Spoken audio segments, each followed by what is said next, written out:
말씀 본격적으로 예수님께서 이 제자도에 관해서 가르쳐주는 그런 말씀입니다. 예수님의 제자들은 어떻게 살아야 되는가, 그런 주제로 말씀을 전하겠습니다. 여러분들은 예수님을 따르는 분입니까? 신앙생활이라는 게 뭐예요? 제가 어렸을 때 기억이 나는데 어떤 부흥사 목사님 오셔가지고 손을 들어보라 그러더라고요. 첫 번째, 내가 정말 남은 인생 동안에 내 정말 마음껏 하나님을 한번 믿어보고 싶습니다. 손 들어보라 그러더라고요. 그러니까 손 들겠어요, 안 들겠어요? 앞에 열성적인 우리 집사님 원사님들이 아멘! 손 내리라. 그 다음에는 이제 오늘부터 내가 주님 앞에 갈 때까지 정말 주님 뜻대로, 주님 말씀대로 하나님을 믿을 사람 손 들으라니까. 가만히 들어보니까 아까 잘못 들었잖아요. 또 들으니까 내리라고. 그런 생각이 나요. 우리는 정말 내 마음껏 예수 믿으면 안 되고, 내 마음대로 예수 믿으면 안 되고, 주님 뜻대로 믿어야 됩니다. 주님 뜻대로.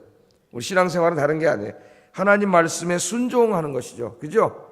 정말 하나님이 살아계심을 믿는다면, 예수님이 나의 구세주인 것을 믿는다면은 그분의 말씀대로 살아가는 거예요.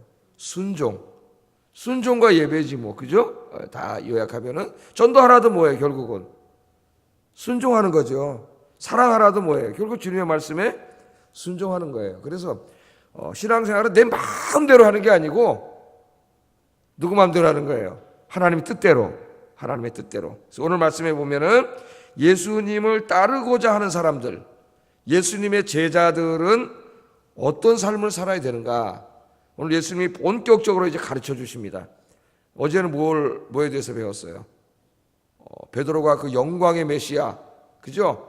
영광의 메시아를 내세우면서 막 주님은 그리스도 메시아입니다. 막 그럴 때 예수님이 베드로를 자제시키면서 비로소 예수님이 처음으로 예수님이 십자가에서 죽으시고 3일 만에 부활하시는 그것에 대해서 가르치셨죠. 그리고 이제 바로 여기 나오는데 예수님의 제자가 돼서 예수님을 따르는 길은 막 그걸 통해서 막 세상의 부자가 되고 막 자기가 얻고 싶은 이 땅의 것들, 육신의 욕망들을 막 다 자기가 성취하고 얻고, 막 제자들이 늘 추구했던 것처럼 막 1인자, 2인자, 3인자 자리에 막 올라서 영광을 누리고 막 그러는 게 아니라, 그건 번지수로 잘못 찾아왔어. 그러면은, 예? 예수님이 뭐라 그래? 나를 따르는 길은 그런 길이 아니에요. 그런 길이. 그러면서 오늘 여기 이제 중요한 말씀을 가르쳐 주세요. 그래서 한번, 예수님의 제자들은 어떻게 살아야 되느냐? 예수님의 말씀입니다. 그래서 오늘부터 이 말씀은 이제부터 우리가 가슴에 새겨야 돼요. 예수님, 어제도 제가 계속 말씀을 전하는데 예수님, 하나님이 우리의 수단이 되면 안 된다 그랬죠. 우리가 오랫동안 수단으로 삼아왔어요. 어떤 수단으로? 도깨비 방망이. 도깨비 방망이가 뭐 하는 거예요? 돈 나와라. 뚝딱 그럼 돈 나와야지. 하나님 돈 주세요. 건강 주세요. 잘못된 거예요? 안 된 거예요? 잘못된 거 아니에요. 하나님 기도하라 그랬어요. 일용할 양식을 위해서도 기도하고 건강을 위해서도 기도하라 그랬어요. 여러분도 오늘 아침에 기도하세요. 하나님이 응답해 주십니다. 그러나 그런 것들은 본질적인 게 아니라 그랬죠. 이 우선순위에 있어서 우리 본질적인 게 아니라 그랬어요. 자, 우리 예수님이 그럼 예수님을 따르는 자들은 어떻게 살아야 되느냐? 오늘 또 가르쳐 주시는데 34절 유명한 말씀이죠. 여러분이 잘 아시는 말씀이고, 제가 벌써 뭐 마태복음, 누가복음, 다 요한복음 다 강의했는데 마태복음에도 나오고 이 말씀이 누가복음에도 나와요. 자, 34절 한번 읽어보겠습니다. 시작.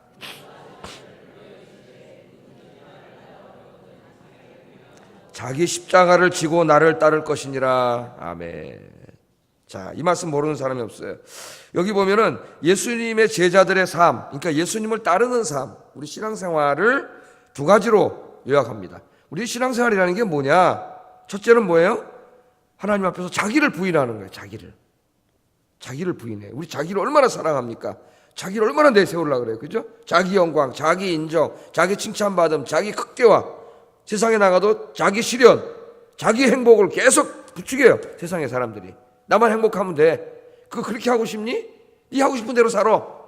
그게 지금 세상에 가르치는 거예요. 행복을 위해서. 채널 말하자면 교보에 가가지고 자기 개발서라는 거 읽으면 한마디로 요약하면 너 행복한 대로 해야. 너 행복한 대로. 다 뭐예요? 자기 중심이에요. 자기 중심.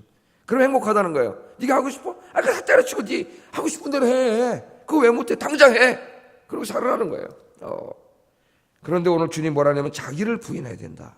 자기를 부인. 현대의 가르침과 정반대 가르침입니다. 자기를 부인하고 그 다음에는 자기 십자가를 지라. 그리고 나를 따르라는 거예요. 그래야 예수님을 따를 수가 있어요. 자기를 부인하고, 자기를 부인하지 않는 사람, 자기를 내세우는 사람은 주님의 제자로 부적당해. 따를 수가 없어요, 그 길을. 십자가를 지지 않는 사람도 주님을 따를 수 없습니다. 그래서 자기 부인과 십자가, 자기 십자가를 지는 것은 그리스도인들의 삶을 규정하는 매우 중요하고 근본적인 말씀이에요. 그러니까 내가 정말 그리스도인이다, 예수님을 따르는 제자다 하려면 그 사람의 삶에는 어떤 삶이 있어야 돼요? 자기 부정의 삶이 있어야 하고 자기 십자가를 지는 삶이 있어야 돼요. 이제는 주님 따라다니면서 제자들처럼 무슨 영광을 누리고 영의정이 되고 자의정이 되고 막 권력을 누리고, 이런 따를 수가 없어요. 그런 길이 아니야. 그런 거랑 상관없어요. 자기를 부인하고 자기 십자가를 져야 된다. 이게 무슨 의미인지 한번 좀 생각해 보겠습니다. 아마 여러 번 들었을 거예요, 이 말씀이. 자, 자기를 부인한다는 건 뭘까요? 자기를 부인한다. 이 말씀에 굉장히 기독교 2000년 역사에서 경건한 그리스도인들이 이 말씀에 굉장히 집중을 했습니다. 그래서 초대교회를 이제 이렇게 지나면서 중세로 접어드는 그 언저리에 살았던 경건한 사람들은 이 자기 부인, 셀프 디나이어 하는 이 자기 부인을 금욕으로 해서 그랬어요.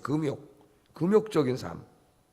그죠? 지금도 이 금욕의 전통이 우리 한국 교회에 많이 남아 있어요. 그래서 우리 교회를 세우신 김현복 목사님이라고 하는 분도 제가 이렇게 얘기를 들어보면은 상당히 그 금욕적인 경건을 추구하셨던 분인 것 같아요.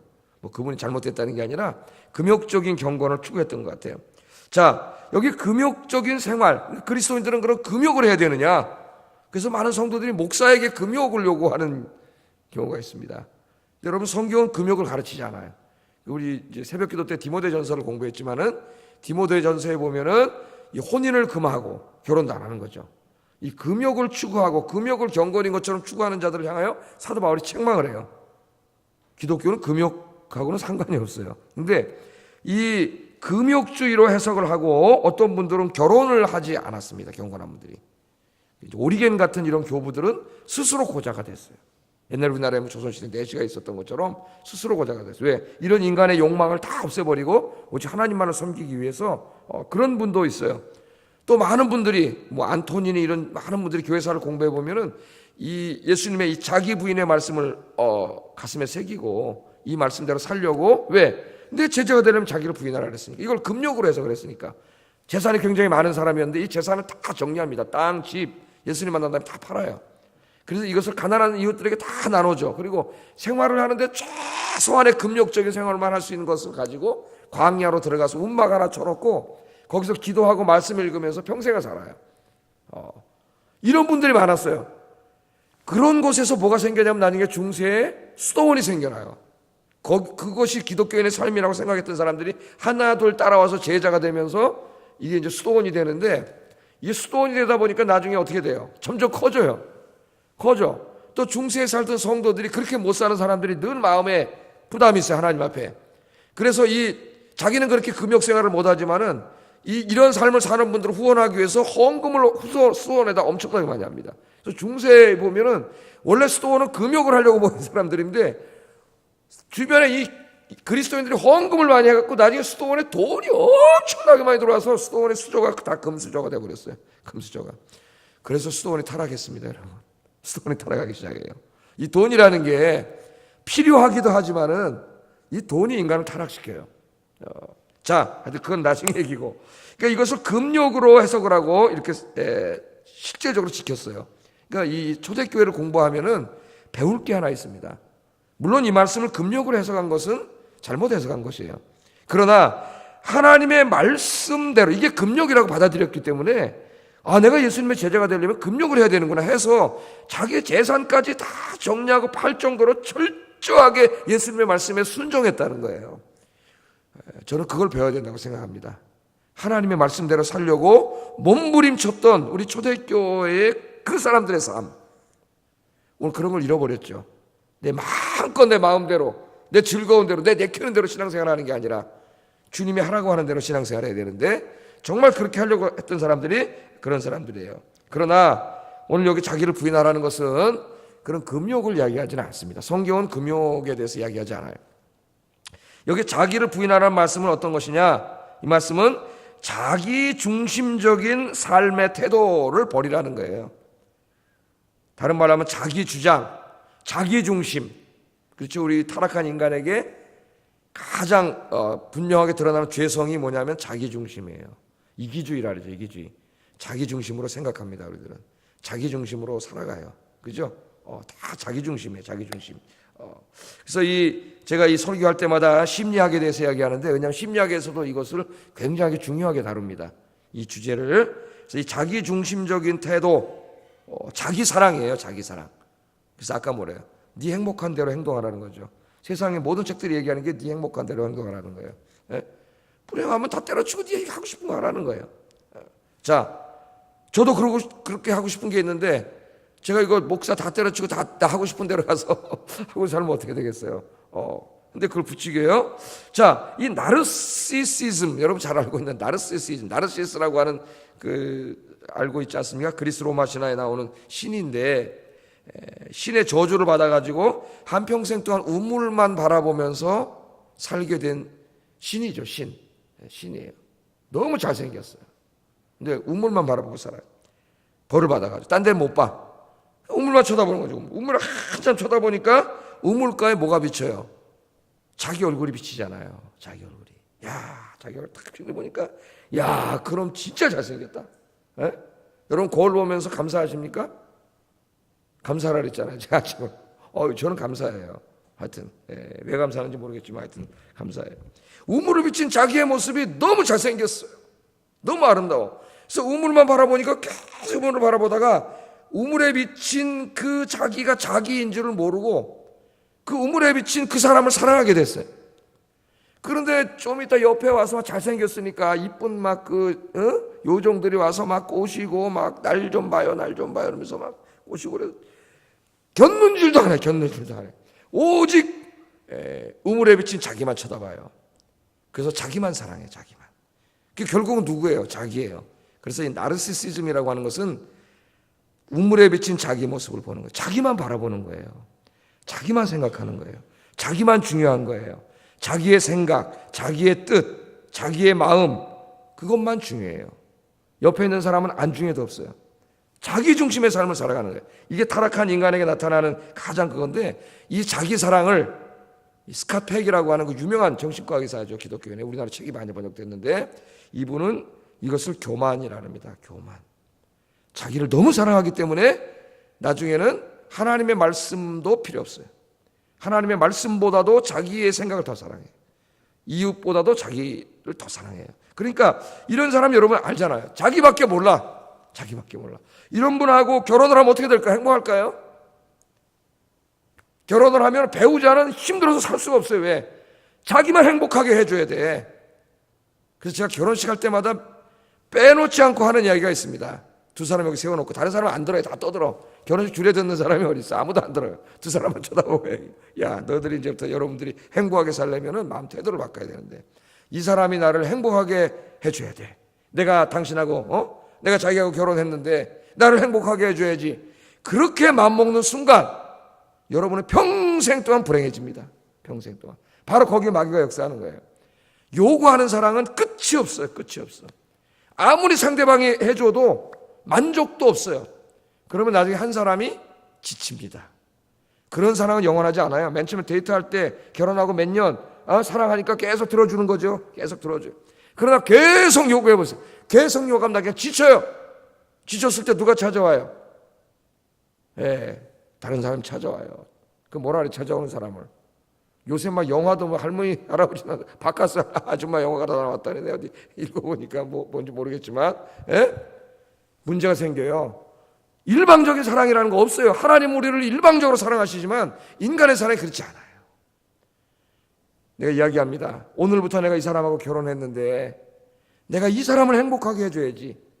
오늘부터. 거꾸로 생각하면 지옥이 돼요. 오늘 설교도. 내가 이 사람을 행복하게 해줘야지. 나 믿고 결혼했는데 아내도 그렇게 생각하고 남편도 그렇게 생각을 해. 내가 어떻게 하면 이 사람을 행복하게 해줄까? 어떻게 하면 기쁘게 해줄까? 그렇게 생각하는 순간 여러분의 가정은 오늘 이 시간부터 천국이 됩니다. 천국이. 왜 싸워요? 나만 행복하게 해달라고 하니까 싸우는 거예요. 나만 행복하게 해달라고. 요새 제가 이렇게 설거지도 하고 음식 쓰레기도 버리고 그러면서 느꼈습니다. 뭘 먹는 게 굉장히 귀찮은 거구나. 왜냐하면 먹으면은 뭐가 생겨요? 쓰레기가 생겨요. 배가 하나 있어 깎아 먹어야지 그러다가 가두자. 깎으면 뭐가 생겨요? 쓰레기가 생겨. 그럼 얘를 또 음식 거기다 갖다 버려야 되고 좀 이따 들고 다녀가서 또 버려야 돼. 그러면서 제가 생각을 해봤어요. 야, 이거 우리 집사람 나 30년을 살면서 거의 삼시세끼 먹으면서 또 귀찮게 되게 많이 하는데 제가 밥 먹고 여보 커피 한 잔만 줄래? 한 말도 안 하고 타다 줘. 또 마셔. 여보 뭐 사과 하나 깎아 먹을까? 또 한 말도 안 하고 깎아. 이게 30년 이렇게 아무렇지도 않게 살아왔는데 이거 무지장 귀찮은 일이구나 제가 이거. 그 요새 감사하고 있어요. 남편 여러분 감사하시기 바랍니다. 여러분 과일 깎아 먹으면 여러분 갖다 버리세요. 이제 앞으로 제가 그거 30년 동안 이거 갖다 엄청 귀찮은 건데 그거 한 말도 안 하고 해주는 거예요. 난 나만 생각했지. 아니 난 나가서 일하는데 물론 나가서 일하는 것도 아내들이 인정해 줘야 돼요. 그러니까 서로가 자기 중심으로 살지 마세요. 오늘 제가 여기다가 이걸 집중을 많이 합니다. 교회 와서도 그렇잖아요, 여러분. 자기를 부인해야 돼요. 자기 중심, 그럼 어떻게 돼? 내 생각, 내 뜻, 이런 것만 중요해요. 그럼 옆에 있는 다른 사람 진짜 힘들어져요. 같이 일 못해, 그 사람하고. 그러다 자기 뜻대로 안 되면 확 가버려요, 그냥. 그럼 안 되잖아요. 그게 오늘 여기 우리 예수님이 가르쳐 줍니다. 나를 따르려고 하는 자는 이제부터 자기를 어떻게 해요? 부인해야 돼. 그거는 생각도 없는 사람이 되라는 얘기가 아닙니다. 자기 주장도 없는 사람이 되라는 게 아니에요. 자기를 부인하는 그리스도인들도 다 자기 생각이 있고 뜻이 있고 다 이성적인 사람이에요. 그러나 어떻게 다른 사람과 만나서 생활을 할 때에 늘 나만을 이렇게 하려고 하지 말고 다른 사람과 대화하고 이야기하고 그 사람도 존중하고 그렇게 생각하라는 거예요. 그래서 하나님은 뭘 가르치느냐? 세상은 너 중심으로 살아라. 그럼 행복해. 천만의 말씀에 그렇게 살면 불행해져요. 하나님 뭐라 가르쳐요? 하나님을 사랑하고 내 이웃을 사랑하고 할렐루야. 하나님 중심, 이웃 중심의 삶을 살면 네가 행복해진다는 거예요. 이상하잖아요. 근데 정말 행복해져요. 그래서 어떤 사람이 재밌는 말을 썼다 그랬죠. 조이, 영어로 조이 그럼 뭐예요? 기쁨이잖아요. 기쁨. 우리 인생이 언제 기쁘냐? 어떻게 해야? Jesus first. 예수님을 내 인생의 제일 우선권에 두고 그 다음에 others, 오니까 others second. 다른 사람들, 이웃들을 두 번째 두고 그 다음에 you third. 당신을 세 번째 두면 뭐가 와요? joy. 기쁨이 옵니다. 여러분 오늘도 집에 가서 한번 실천해 보세요. 까꿀로 나 중심이 되는 순간 모두가 불행해진다는 거. 그래서 교회 분란이 생기는 겁니다. 자기 중심으로 하려기 때문에. 목사도 마찬가지예요. 나를 따르려는 자는 자기를 부인하라고 했으니 오늘 끊임없이 기도하면서 오늘도 여러분 직장에 나가고 가정에 돌아가서 자기를 부인하며 하나님 중심, 이웃 중심의 삶을 살아가시는 여러분 되기를 주의 이름으로 축복합니다. 다음으로는 자기 십자가를 져라. 자기 십자가를 져라 그랬어요. 자기 십자가를 진다는 것은 뭘까요? 이 십자가를 진다고 하는 것은 우리는 예수님의 십자가만 생각하지만 이 예수님 당시에는 로마인들의 사형제도 아닙니까? 사형틀. 그래서 이 십자가를 지는 사람은 십자가형을 받으면 자기 십자가를 자기가 지고 가야 됩니다. 그래서 예수님도 지고 갔잖아요. 자기 그 매달린 십자가를 자기가 지고, 얼마나 잔인해요 여러분. 이걸 자기가 지고 걸어가야 되는 거예요. 근데 자기 십자가를 지라고 하는 것이 바로 첫 번째 이런 의미가 있어요. 이런 의미가. 그래서 첫 번째는 세상에 대하여 죽은 자처럼 살라는 거예요. 어디에 대해서? 세상에 대해서. 세상적인 욕망에 대해서. 죽은 자처럼 살아라. 여러분, 사형을 받고 자기 이제 저기 가서 몇 시간 후에 매달릴 그 십자가를 지고 지금 걸어가는 사람이 이 세상에게 무슨 세상적인 욕망이 있겠어요? 요 십자가 지고 2시간 있으면 골고다 올라가서 내 십자가 달려 죽는데, 야, 지금 내가 은행에 있는 돈 몇억 원, 뭐 저 집, 뭐 갖고 싶은 뭐 차, 이런 욕망이 있겠냐고요. 있겠어요, 없겠어요? 십자가를 지고 형장으로 가는 사람에게 무슨 세상적인 미련이 있으며 욕망이 있고 무슨 세상적인 소망이 있겠습니까? 무슨 욕심이 있겠어요? 내 십자가를 지라는 말씀은 십자가를 지고 사형장으로 가고 있는 사람과 같은 태도, 즉 이 세상에 대해서 더 이상 욕심이나 소망을 두지 않는 태도로 살아야 된다는 거예요. 주님을 따르는 사람. 그래서 사도 바울이 갈라디아서 5장 24절 한번 찾아보겠습니다. 갈라디아서 5장 24절 한번 찾아보세요.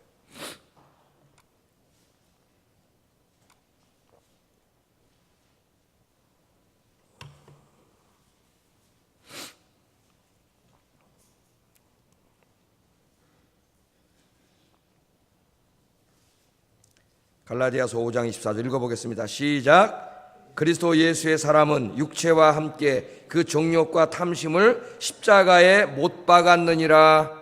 아멘. 여러분, 우리는 예수님 믿을 때 이미 우리의 옛사람이 십자가에 주님과 함께 못 박혀 장사 지낸 바 됐습니다. 믿습니까? 여러분, 예수님을 믿을 때 여러분은 모르지만 엄청난 신비한 일이 영적으로 벌어졌는데, 죄 짓고 살던 여러분의 옛사람이 여러분 예수님을 믿는 순간 주님의 십자가와 동일시되는 거예요. 여러분, union with Jesus. 예수님과 하나가 돼. 하나가 십자가에서 하나가 돼. 우리 옛사람 십자가에 못 박아 죽였어요. 그때 뭐가 또 죽었어요? 그러므로 우리들의 육체의 정욕과 탐심과 욕심과 우리 모든 죄의 근원 아닙니까? 욕심과 욕망과 탐심은 우상숭배라 그랬죠. 탐심에서 모든 게 나오기 때문에 탐심은 우상숭배예요. 예? 이런 것들을 우리는 십자가에 못 박았느니라. 제가 늘 얘기하지만 그럼 예수 믿는 사람 뭐 먹고 살아요? 일용할 양식이 있어야 되고 집도 있어야 돼요. 예수 믿는 사람들도 그런 일용할 양식으로 해서 예수님이 기도하라 그랬어요. 그러니까 그거 하지 말라는 얘기가 아닙니다. 거기에 대한 욕심을 말하는 거예요. 필요를 말하는 게 아니라, 여러분, 필요한 것 이상으로 욕심 부리지 마세요. 필요한 것 이상으로 욕심을 부리니까 거기서 문제가 생기는 거예요. 탐욕이 생기고 필요한 거. 그러나 우리 인생이 이 땅에 살아가는데 그렇게 많은 게 필요하지 않다 했죠. 욕심이에요, 나머지 다. 예? 어떤 분이 그랬어요. 이렇게 물건을 잡고 사는데 한번 모자를 사려고 그러면은 집에 가서 한번 모자 산 거 다 꺼내보래요. 그럼 깜짝 놀란다는 거예요. 다 꺼내다 보면 굉장히 많아, 모자가. 사람들은 자기가 산 걸 잊어버린대. 신발도 하나 또 살려면 신발장을 열어보래잖아요. 열어보면 신발이 굉장히 많아요. 그럼 안 사게 된다는 거예요. 충동으로. 요새 텔레비마트는 뭐가 나와요? 홈쇼핑. 거기 여자들 남자들을 다 이쁘고 잘생긴 남자 나와가지고 막 여러분 지금부터 뭐 하겠습니다 하면서 여기 막 주름이 다 잡혀있는데 막 내가 보니까 접하도만 뭐 주름을 일부러 잡아냈다는 둥 그러면서 막 막 거짓말을 해도 막 그냥 그러니까 보고 있으면 어떻게 돼요? 탐심이 생기지. 갖고 싶어. 그 전화기를 들어가지고 돌려요. 일단 나중에 농을 열어보니까 입지도 않은 게 잔뜩 쌓여 있어요. 이게 뭐예요? 탐심이에요. 탐심. 인간의 마음속에. 그래서 자본주의는 인간의 탐욕을 부추기는 거예요. 사라고 자꾸. 그래서 이 광고하는 사람들이 대부분 뭐 전공한지 아세요, 여러분? 심리학 전공했어요. 심리학하고 국문학을 전공한 사람들이 광고 카피를 써요. 카피 있죠? 카피라이터들이 카피를 써요. 뭐 10년 하루 입어도 뭐 10년 입은 듯한 돈 뭐 그러면서 하고, 미는 장꾸러기. 그건 우리 집사람 회사 거기서 미는 장꾸러기.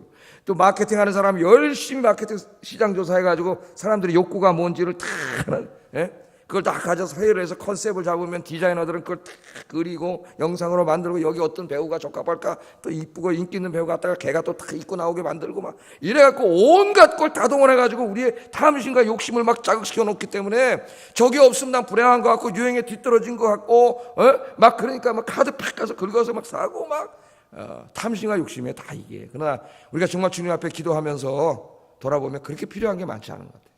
저 이렇게 보면은 욕심이. 뭐 이렇게 좋은 게 있으면, 디자인이 이쁜 게 있으면 갖고 싶어요.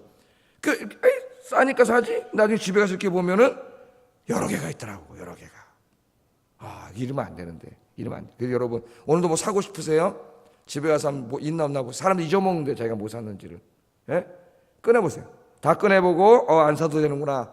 내일 아침에 감사한금으로 드리시기를 제 이름으로 축복합니다. 그거 서너 번만 안 사도 하나님께 감사한금 드리면 전도하고 교육하고 하나님께 쓸 수 있는데, 그 욕망을 다 우리는 이 탐심, 이 세상에 대해 죽은 사람 같은 태도로 살아야 된다는 거예요. 여기서 두 번째 의미가 발생하는데, 십자가는 사형틀이에요. 자기가 지고 가. 이제 세상에 대해서는 등지고 죽어가는 그 길을 가는 십자가. 탐심과 욕심을 버려야 되는 것이고, 두 번째는 그렇게 함으로써 이 십자가는 무슨 의미가 나오냐면 사명이에요. 사명. 십자가는 예수님이 졌을 때는 뭐예요? 그냥 사형틀이 아니라 사명이죠. 하나님이 이 땅에 오실 때 십자가에서 죽는 사명을 주셨어요. 우리들을 대신해서. 그래서 십자가는 사명의 십자가입니다. 그런데 예수님이 주시는 사명이 쉬운 일인가요? 십자가 그럼 뭐예요? 고난이에요. 고통이에요. 땀을 흘려야 되고 수고와 헌신이에요. 그래서 우리 주님이 주신 사명을 감당하는 일은 쉬운 일이 아니에요. 십자가를 지는 일이에요. 그러나 우리는 십자가를 기쁨으로 져요. 할렐루야. 십자가를 져요. 주님을 위해서 헌신하고 땀을 흘리고 고생을 하고 핍박을 받고 환난을 받지만 우리는 기뻐. 그게 예수 믿는 사람이에요. 그게 십자가를 지라 그렇게 말합니다. 예수님의 제자들은 이제부터 편안한 삶을 추구하면 안 됩니다. 지금 우리나라 기독교가 자꾸 세상에서 이런 경제적으로 성장하면서 편안한 삶, 행복한 삶, 노후 이렇게 하면서 자꾸 여기가 접목이 돼가지고 타락하고 있어요. 지금 예수님은 그렇게 살라고 말한 적이 없는데 세상의 소리에 귀를 기울이고 글로 따라가고 있습니다. 우리 기독교인들이. 예수님의 제자의 삶은 나 혼자 예배드리고 기도하고 성경 묵상하는 개인 경건이 아니에요. 그런 걸 포함하지만 거기서 끝나면 기독교가 아닙니다. 그러면 힌두교예요. 힌두교. 힌두교는 자기 명상하면 돼요. 자기 묵상하고 요가하면서 탁 묵상하고 저 산사에 들어가서 불교처럼 탁 수행하고 그러면 돼요. 그러나 예수님께서는 제자들에게 개인 경건 생활만 잘하라고 말씀하시지 않으셨고 내 십자가를 지라 그랬어요. 내 십자가, 하나님이 너에게 맡겨준 그 사명의 십자가를 지니까 힘들어야죠. 신적으로 그 십자가를 지라 그렇게 말합니다. 제가 여러분에게 묻겠습니다. 여러분들은 어떤 십자가를 지고 있습니까? 어떤 십자가를? 예? 그 여러분 재밌는 이야기가 있잖아요. 제가 한번 말씀드렸는데 어떤 사람이 꿈을 꿨는데 늘 교회에서 맡은 일이 많다고 힘들다고 그러던 사람인데 꿈을 꿨는데 자기가 큰 십자가를 지고 가더라는 거 아닙니까? 그래서 하나님한테 십자가 너무 무겁습니다. 좀 잘라주세요. 그랬더니 딱딱딱딱 하나 딱 잘라줬대. 예? 또 걸어가는데 보니까 다른 사람들은 큰 십자가 지고 가더라는 거예요. 근데 이것도 너무 힘들어갖고 하나님 조금만 더 잘라주세요. 그랬더니 딱딱딱딱 더 잘라줬대. 그래서 다 갔더니 거기 강이 나오더라는 거예요. 강. 근데 강을 건너가야 천국인데 큰 십자가 지고 온 사람은 또 걸어놓더니 톡톡톡 걸어가는데 자기 건 갖다 딱 대니까 짧아서 안 되더라는 거 다 잘라가지고 그걸 깜짝 놀라서 잠에서 깼대요. 진짜 그런 꿈을 꿨는지 꾸며낸 얘기인지 설교하려고는 잘 모르겠습니다만은 상당히 우리가 생각해 봐야 될 그런 말씀 아니겠어요? 우린 개인 경건의 종교가 아니에요. 기독교는 주님을 만나고 개인 경건 생활을 통하여 주님을 만나고 이렇게 여러분처럼 성령의 능력을 받아서 좀 이따 나가서 뭐 하기 위해서 십자가를 지기 위해서 우리 사는 거예요. 오늘은 목요일이면 목요전도 오늘 전도하러 나가지 않습니까?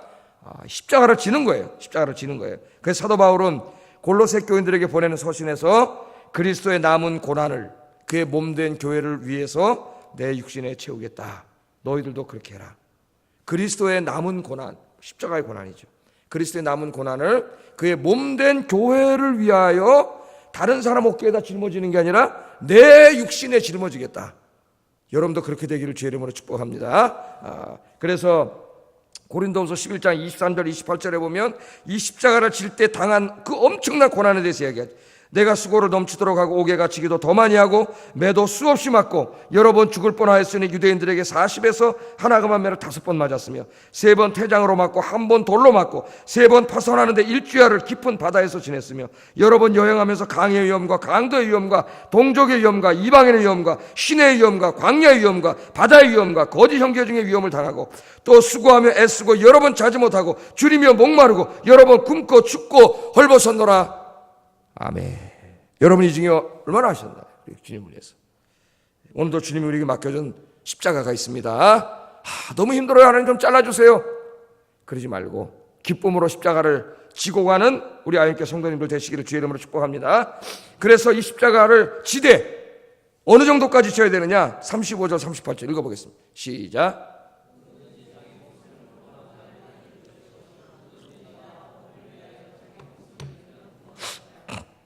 사람이 만일 온 천하를 얻고도 자기 목숨을 잃으면 무엇이 유익하리요? 사람이 무엇을 주고 자기 목숨과 바꾸겠느냐? 누구든지 음란하고 죄 많은 세대에서 나와 내 말을 부끄러워하면 인자도 아버지의 영광으로 거룩한 천사들과 함께 올 때에 그 사람을 부끄러워하리라. 아멘. 심지어는 어느 정도까지? 주님을 위해서 복음을 위해서 네 목숨을 줄 때까지. 그가 목숨 하나 아끼려고 주님을 부인하고 주님 십자가 지지 않고 세상 앞에서 주님을 부인하고 그렇게 살면 아버지 나라가 임할 때 나도 아버지 앞에서 너희를 부인하리라. 예수님 그랬어요. 이 말씀 그냥 듣지 마세요. 너희가 이 땅에서 살아가는데 너 하나 편안하게 살려고 마치 주님을 부인하는 것처럼 네 목숨 몸뚱이 하나 보존하려고 그렇게 살면 아버지의 나라가 임했을 때 나도 하나님 앞에서 너를 부인하리라. 뭐야? 내가 너를 도무지 알지 못하노라. 이 악하고 게으른 종아. 예수님이 그런다 그랬잖아요. 오늘 여기 그렇게 말씀합니다. 여러분, 온 천하를 다 얻으면 뭐해? 영생을 얻지 못하는데 얼마나 어리석은 자예요? 영생을 얻지 못하는데. 그래서 여러분들, 우리가 어느 정도까지 십자가를 져야 되느냐? 이 생명을 주님 앞에 드릴 때까지 여러분 그렇게 십자가 질 수 있는 여러분 되시기를 주의 이름으로 축복합니다. 그런 분들이 어떤 복을 받느냐? 9장 1절 마지막 읽고 우리 기도하겠습니다. 시작.